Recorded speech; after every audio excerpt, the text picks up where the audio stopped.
I had 3 close friends in my childhood. APJ Abdul Kalam बताते हैं कि उनके बचपन में 3 दोस्त थे जो पक्के दोस्त होते हैं।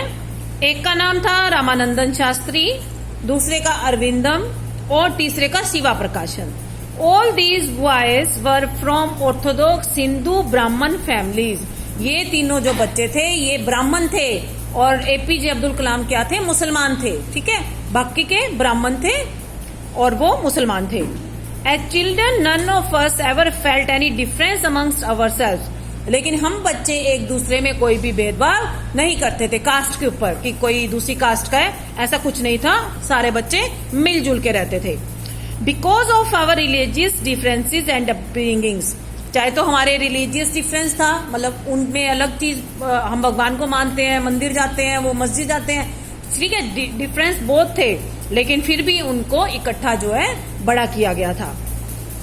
और उनकी फैमिलीज भी अलग थी, सबके घर में अलग अलग त्योहार बनाते हैं, किसी में कोई किसी में कोई।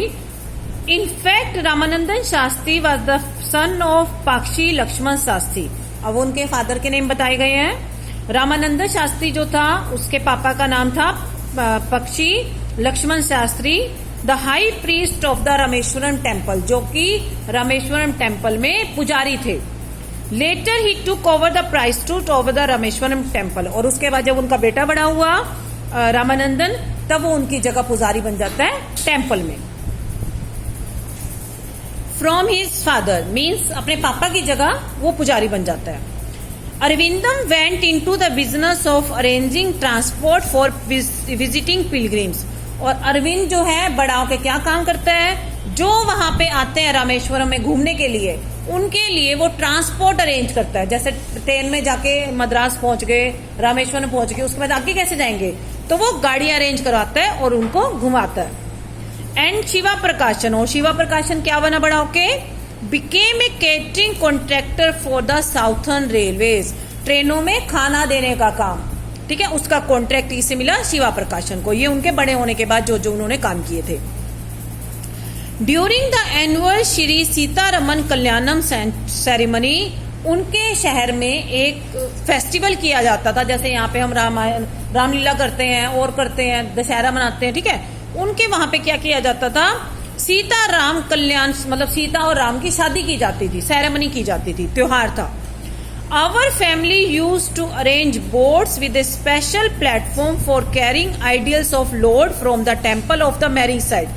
और जो ये था एपीजे अब्दुल कलाम, ये इनका क्या काम था? इनकी फैमिली क्या अरेंज करती थी? वो बोट्स अरेंज करती थी विद ए स्पेशल प्लेटफॉर्म। और बोट का एक स्पेशल प्लेटफॉर्म बना दिया जाता था, मतलब बोट में एक ऐसी जगह बना दी जाती थी for carrying ideals of lord from the temple of the marriage side, जिसमें भगवान की मूर्ति, राम और सीता की मूर्ति को टेम्पल से ले जाकर और मैरिज साइड पर लेकर जाते थे। ठीक है, टेम्पल में से भगवान की मूर्ति उठानी है और जहां पे उन्होंने जगह बना रखी है शादी की, जहां पे फंक्शन है, वहां तक लेके जानी है बोट में डाल के। Situated in the middle of the pond, और वो जगह कहां पे थी? Middle of the pond, pond के बीचों बीच एक जगह बना रखी थी उन्होंने, वहां पे उनकी शादी कराते थे। उसका नाम था Ram Tirth, which was near our house, जो कि एपीजे अब्दुल कलाम के घर के पास था। Events from the Ramayana and from the life of the prophet were the bedtime stories my mother and grandmother would tell the children in our families. Ramayan की जो भी stories थी और राम की लाइफ की स्टोरी जो भी थी, उसकी दादी और उसकी मम्मी जो है उन्हें सुनाया करती थी, बच्चों को सोते हुए सुनाया करती थी। जब बच्चे सोते थे तो कहानी सुन के सोते थे, पहले टीवी नहीं होता था, तब टाइम पास के लिए कहानी सुनाया करते थे। अब तो टीवी देख के बच्चे सोते हैं। तो मदर और ग्रैंड मदर राम सीता की कहानी उन्हें सुनाया करती थी।